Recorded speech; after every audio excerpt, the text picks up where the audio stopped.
It feels great to have raised kids that way. Our kids are the same thing, have come home from their school with, I had a huge fight with Casey because he thinks Sunny D is good for you, and, whatever else. And the teachers are always interested to look in my kids' lunch boxes to see what's in their lunchbox. I see a future there for your son. It is. What do you say to the parents who say, well, 2 years ago we switched to organic milk because we heard the hormones were, making the kids start puberty early, and, we're having all these things. And then we threw out everything with red dye in it because we heard it causes cancer. And I've just, you can't win for losing. I give up. Every time I switch something or change something, then I hear it's wrong and I'm not doing enough and I'm not. What do you say to the moms who've just thrown their hands up and say, I was raised on Spam and Coca-Cola and I'm okay, my kids will be fine too? Yeah, okay. If you look at the statistics, we're not okay. I mean, when I married Nikki, she's from Kentucky, and so she thought she was eating healthy because she only ate fried foods occasionally or very rarely, and when she ate Twizzlers, it was in her closet. She's going to kill me when this gets on, by the way. But I remember she had a birthday, and we were just dating, or even friends at the time, and they said, bring Twizzlers and grits with sugar, because those are the things she likes to eat occasionally. But you know what? She didn't drink sodas. She didn't eat fried fast food, so she felt like she was healthy. And I made a comment to her. I said, Nikki, isn't it amazing how many people are sick? After my testimony, you attract people that have health challenges. She said, Jordan, I don't know anyone who's sick. Talk to her today. You name a family of 4 that there's not 3 diseases within that family, or one person on a dozen medications. And so, if someone's thrown their hands up and they say, my grandmother ate this, my mom ate this, I eat this, I'm fine. Bottom line is they're not going to be fine unless they adhere to healthy principles. And at some point, you got to shake the dust off your feet and move on. But I believe everybody I talk to, if you peel the onion back enough layers, they want this for their family. And then when you say, well, not only that, if you share this message, you can get your food for free, then all of a sudden, hey, this is great because I could go and decrease our grocery bill. I mean, you made a joke, Dr. Brent, about the $500 bill from the health food store. You never, it's funny, when I shop at a large health food grocery, it's always $289, and I make most of my own food.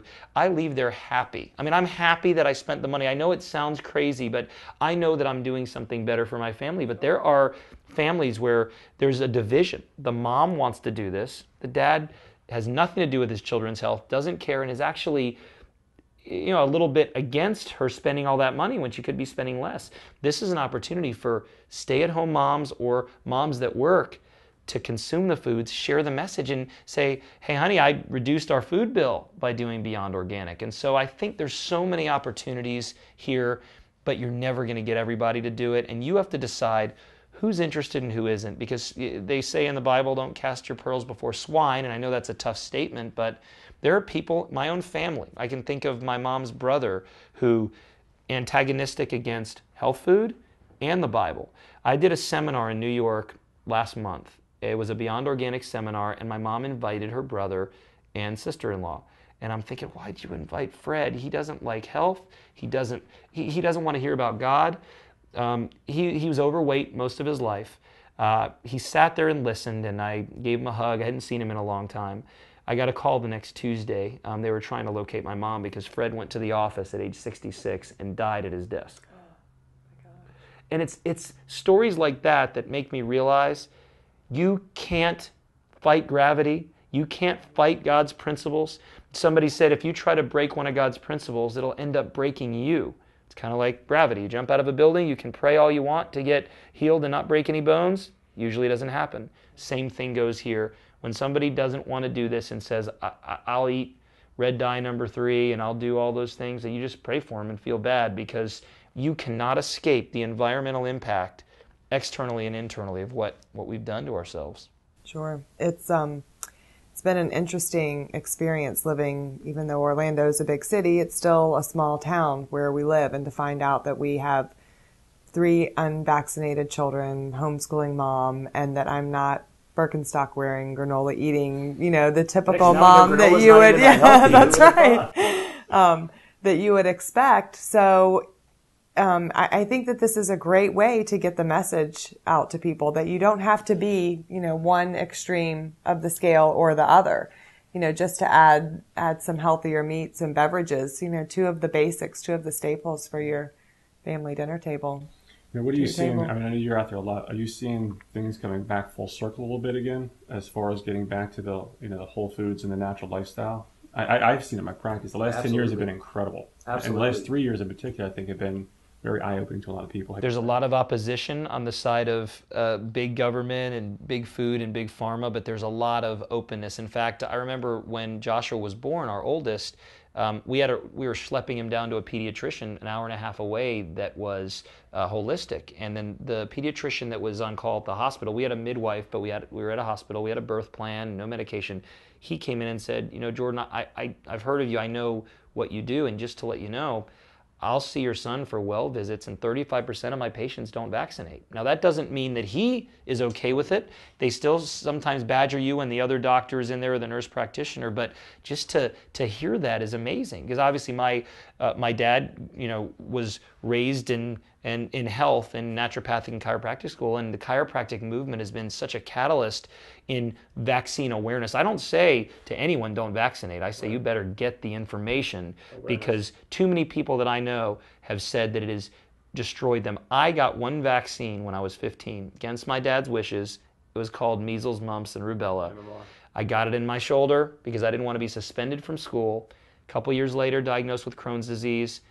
I know medicine has refuted all the information, but there's a pretty good gastroenterologist named Dr. Andrew Wakefield that says that MMR triggers Crohn's disease, ulcerative colitis, and autism. And so the bottom line is you don't know what one prick of a needle, what one thing you're going to eat or one decision you make is going to impact you forever.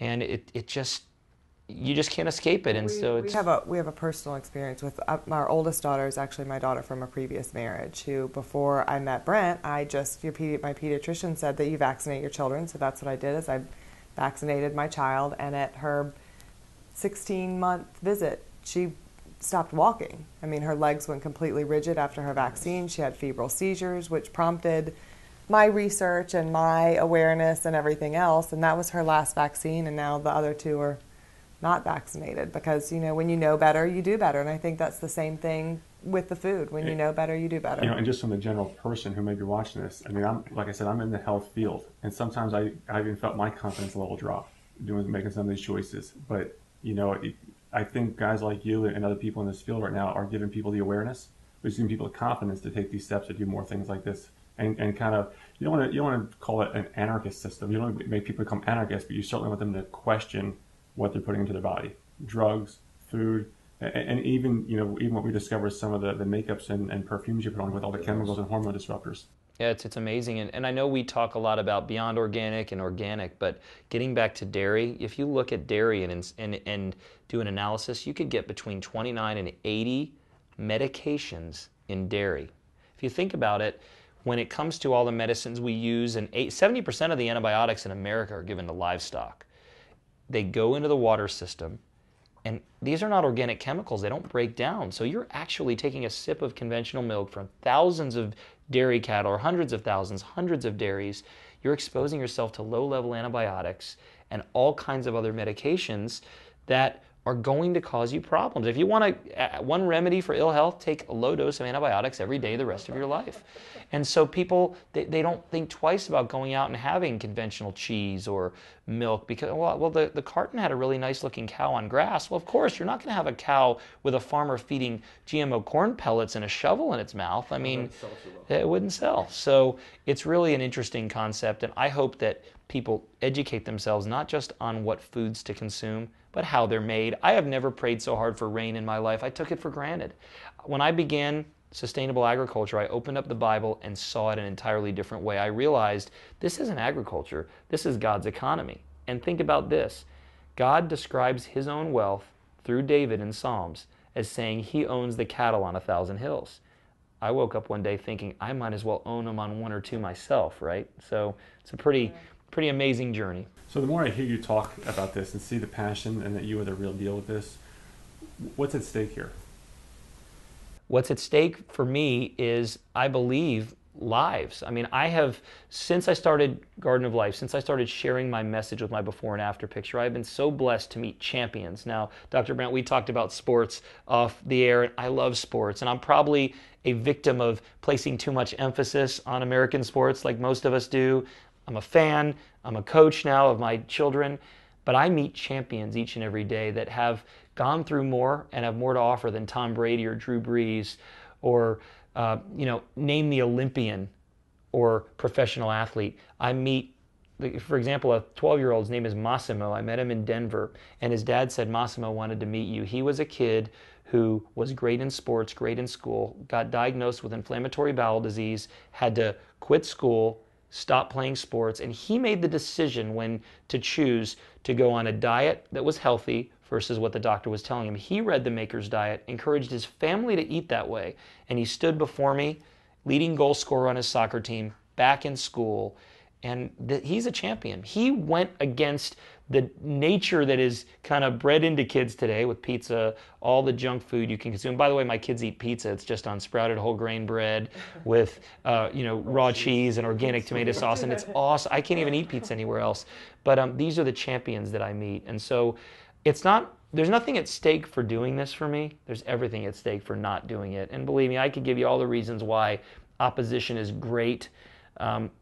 I can tell you that conversations with the federal government where they say organic doesn't matter, omega-3 fats don't have any benefit on your kids, but those same people, did they not say cigarette smoke was fine?